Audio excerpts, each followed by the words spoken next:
তো নতুন দিনে নতুন আরেকটি ব্লগ ভিডিও নিয়ে হাজির আমি আপনাদের মাঝে শাবানা। ভারতের ছোট্ট একটা গ্রাম শীতলকুচি জেলা থেকে বলছি। তো welcome back to my channel. আসসালামু আলাইকুম। তোমরা সবাই কেমন আছো? আমি আশা করি তোমরা সকলে ভালো আছো। আলহামদুলিল্লাহ আমিও ভালো আছি, আর আমার পরিবার পরিজনদের নিয়ে আলহামদুলিল্লাহ আমি ভালোই আছি। আর আমার প্রাণপ্রিয় কলিজা আপু ভাইয়ারা তোমরা সবাই কেমন আছো? আমি আশা করি তোমরা সবাই সকলে ভালো আছো। তো আজকে একটা ইন্টারেস্টিং ভিডিও নিয়ে এসেছি, মানে তোমাদের উপকারে আসবে এরকম একটা ব্লগ নিয়ে এসেছি। তো চলো ব্লগটা দেখতেই থাকো, আশা করি খুবই ভালোই লাগবে। এই যে দেখুন, এখানে ভাতটা রেখে দিচ্ছি, এক সাইডে রেখে দিচ্ছি। তো এই যে দেখতেই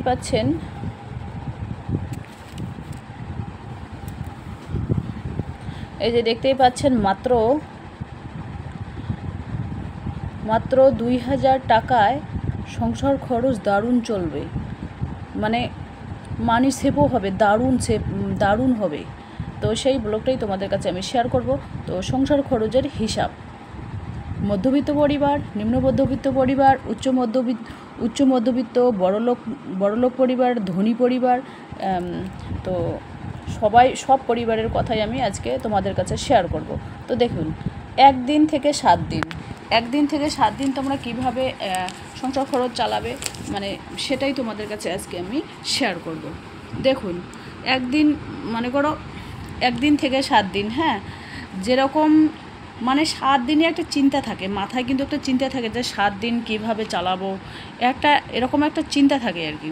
তো সেই চিন্তাটা 30 দিনে একটা বাজেট করতে হবে, 7 দিনের একটা বাজেট করতে হবে, 7 দিনে কত খরচ হবে সেটা নিজেকে একটা বাজেট তৈরি করে নিতে হবে। দেখুন, এই যে দেখুন, 7 দিনে একটা বাজেট তৈরি করে নিতে হবে, 7 দিন কীভাবে চলবে।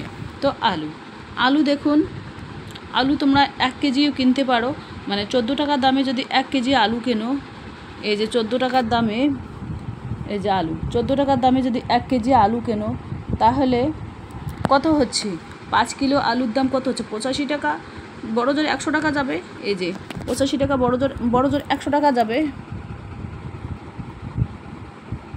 বড় জোর 100 টাকা যাবে ধরলাম আমি। তো আলু কমপ্লিট হয়ে গেল। তো দিনের বেলা দেখুন, সকালবেলা, রাত্রিবেলা, দিনের বেলা দেখুন আলু সিদ্ধ খেতে পারো, ডিম সিদ্ধও খেতে পারো, ডাল সিদ্ধও খেতে পারো, ঘি দিয়েও খেতে পারো। তো সেই ব্রেন বুদ্ধি কিন্তু নিজেকে রাখতে হবে মাথায়। আর 500 টাকা কীভাবে সপ্তাহে 1 দিন চলবে সেটা আর কি, সেটা নিজেকেই ম্যানেজ করে নিতে হবে।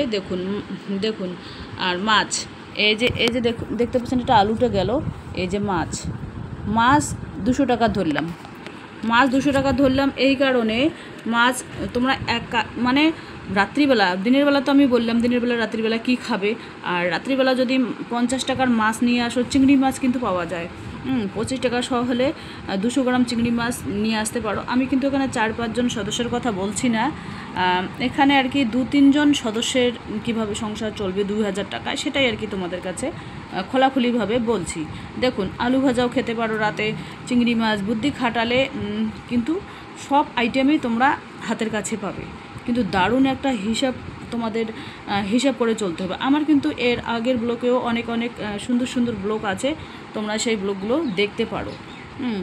আর এখানে দেখতে পাচ্ছেন মাংস যদি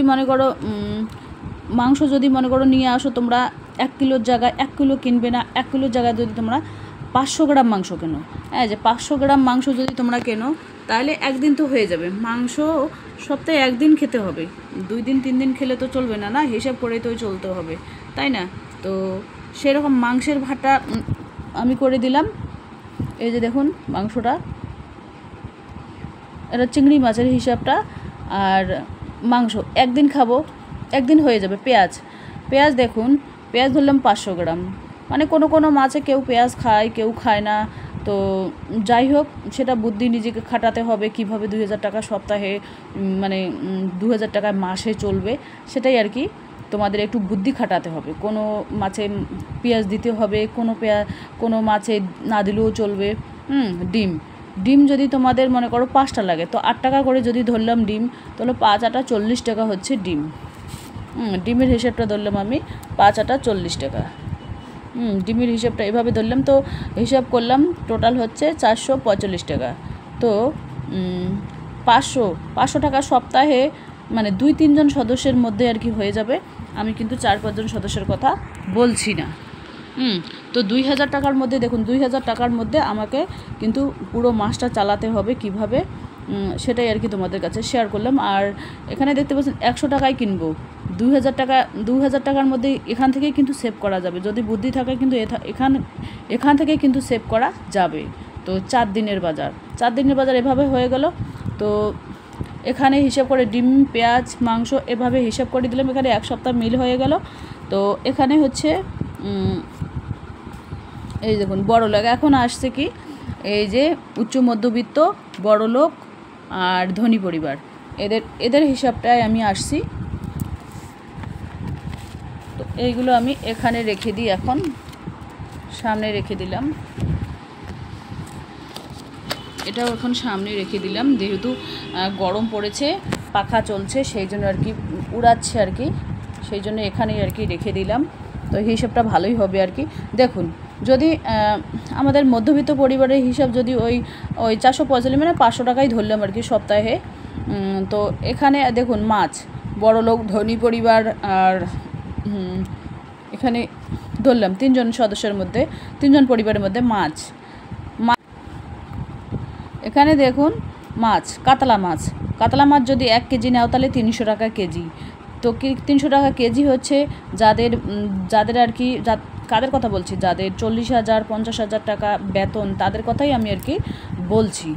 তো 150 মাছ, বড়লোক ধনী ব্যক্তিরা কিন্তু এভাবে 150 এটা কিন্তু মাছের বাজার ধরলাম আমি 3 দিন ধরলাম। তো আলু এখানে ধরলাম 7 কেজি, 7 কেজি আলুর দাম কত হচ্ছে, 7 কেজি আলু যদি 20 টাকা করে হয় তাহলে এখানে হচ্ছে 140 টাকা। পেঁয়াজ ধরলাম 1 কেজি, ডিম ধরলাম 10টা, 8 টাকা করে হলে 8-10 80 টাকা। তো 80 টাকা এখানে আমি লিখছি, 80 টাকা। তো মুখের ডাল তোমরা মনে করো একবেলা ওখানে যদি যায় 20 টাকা, তো এখানে ধরলাম 40 টাকা। আর সবজি ধরলাম 7 দিনে 20 টাকা। তো টোটাল হিসাব করে জোর জাপটা করে হলো 1180 টাকা। তো আমার ব্লগটা যদি তোমাদের ভালো লাগে তো আশা করি তোমরা পাশে থাকবেন। আর দুনিয়াটা বড়ই সাধের, টাকা ছাড়া কেউ কাউকে দাম দেয় না।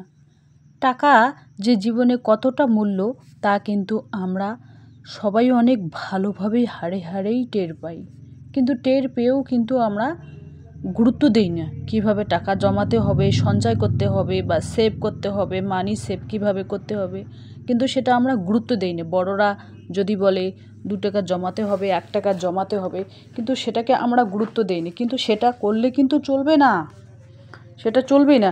টাকা ছাড়া জীবন বেকার, যে কোনো মানুষের জীবন বেকার টাকা ছাড়া কারো জীবন চলতে পারে না। তাই অবশ্যই টাকা জমিয়ে রাখতে হবে। কোনো বিপদে পড়লে দেখবেন কারো কাছে টাকা চাইতে যদি যান, একেবারে মুখের উপর না করে দেবে, তখনই কিন্তু আমরা বুঝতে পারি যে জীবনে বেঁচে থাকতে গেলে টাকার গুরুত্ব বা ভূমিকা কতটা। তো বিপদ আপদের জন্যই একটু করে টাকা জমিয়ে রাখা উচিত। প্রত্যেকটা জায়গায় টাকা ছাড়া জীবন চলে না। হ্যাঁ, যার টাকা আছে সে অনেক বেশি ভালো আছে, সমস্ত আশা স্বপ্ন পূরণ করতে পারে। আর যার টাকা নেই শুধু মনের আশা মনেই থেকে যায়। আমরা যদি সবাই বুদ্ধি খাটিয়ে চলার চেষ্টা করি, আমরা যদি একটু করে টাকা জমিয়ে রাখার চেষ্টা করি, তাহলে কিন্তু আগামী দিনে আমাদের কোনো সমস্যা হবে না। আর একটু করে টাকা জমিয়ে অ্যামাউন্টে কিন্তু অনেক বড় হবে। আমরা চাইলেই সেই টাকা দিয়ে নিজের স্বপ্নগুলো পূরণ করতে পারি। কিন্তু মেয়েদের বিয়ের আগের জীবন আর বিয়ের পরের জীবন অনেকটাই পার্থক্য আছে। আমরা মেয়েবেলায় যেগুলো বেশি পছন্দ করি, বিয়ের পর আমাদের জীবন থেকে একেবারে সেগুলো হারিয়ে যায়। আর এটাই কিন্তু সত্যি, বাস্তবে। আর একটা কথা তোমাদের বলছি, যা খরচ যাই করো না কেন নগদ করবেন। ওই ধার দেনা বাকি ওইগুলো কিন্তু না করাই আমার মনে হয় ভালোই হয়। জীবনযাপনের জন্য আপনাকে কিছু তো খরচ করতে হবে। বাকি খরচ করা বন্ধ করুন, বাদবাকি খরচ করা মানে বেশি অপচয় করা বন্ধ করুন। তা না হলে কিন্তু বেহিসেবি হয়ে যাবেন। বিশেষ করে ক্রেডিট কার্ডের মূল্য পরিশোধ কিন্তু এক ধরনের ঋণ। তার চেয়ে হাতে যা আছে তাই খরচ করুন।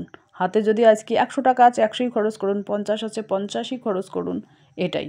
তো বাইরের খাবার খাবেন না, কাজের জায়গায় যদি যান ওখানেও বাড়ির খাবারই নিয়ে যাবেন। বাড়ির খাবার এক তো স্বাস্থ্যের পক্ষে খুবই উপকার, তাই না? আর বাইরের খাবার স্বাস্থ্যের পক্ষে একদম উপকার না, আর টাকাও বেশি নেয় খেতে গেলে বাইরে। তো ঘরের খাবার অবশ্যই, মানে ঘরের খাবার খরচ মানে কমান, কীভাবে তালিকা করতে হবে সেটাও নিজেকে ম্যানেজ করে নিতে হবে। তালিকা ছাড়া বাজার করবেন না। লিস্ট, প্রথমে একটা খাতা কলম নিয়ে বসবেন মাসের প্রথমেই। তো লিস্ট করলে কিন্তু সেই বাজারটাও বেরিয়ে এসে মাসে কতটুকু খরচ হলো না হলো সেটা কিন্তু হিসাব হয়ে যায়। কখনোই অতিরিক্ত পদ রান্না করার তো দরকার নেই। দেখুন আজকে আলু সিদ্ধ, ডাল সিদ্ধ একবেলা খেয়ে নিলাম, একবেলা মাছ মাংস বা অন্য একটা সবজি বানালাম বা 2টে বানালাম, বড় জোর 2টে থেকে 3টে সবজি হইলো। মাছ হোক, মাংস হোক, সবজি একটা, ডাল একটা, 3টে হলো। তো অতিরিক্ত 5-7টা পদ বানানোর মানে দরকার নেই তো। তো মানে সেইগুলোতে আর শাকসবজি, যে কোনো সবজি বানান না কেন একবেলা তো শাকসবজি রাখতেই হবে। সেটা পুষ্টিগুণে ভরপুর হতে হবে, যে কোনোই সবজি খান না কেন। যেমন নানান ধরনের ডাল, এগুলোতে কিন্তু প্রোটিন থাকে। ও বিনস থেকে অনেক কটা, আমি মানে বিনস মানে সবুজ জিনিস তো খেতেই হবে 1 নম্বরে। তো অন্যান্য অপচয় এড়িয়ে চলুন। বাজে খরচ কম করুন, বাজে খরচ বাদ দিন। বিদ্যুৎ শক্তির খরচ খুব কমই করুন।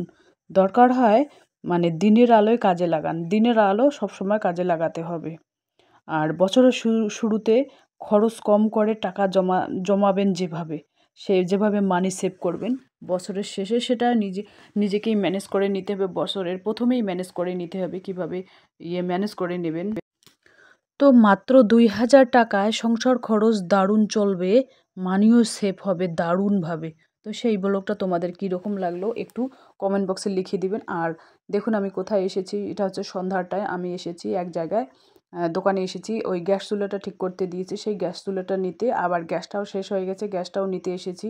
যেহেতু কালকে থেকে রোজা রাখতে হবে সেই জন্য আর কি আগে থেকেই মানে রমাদান প্রিপারেশন করে রাখতে হয়। চলো টাটা।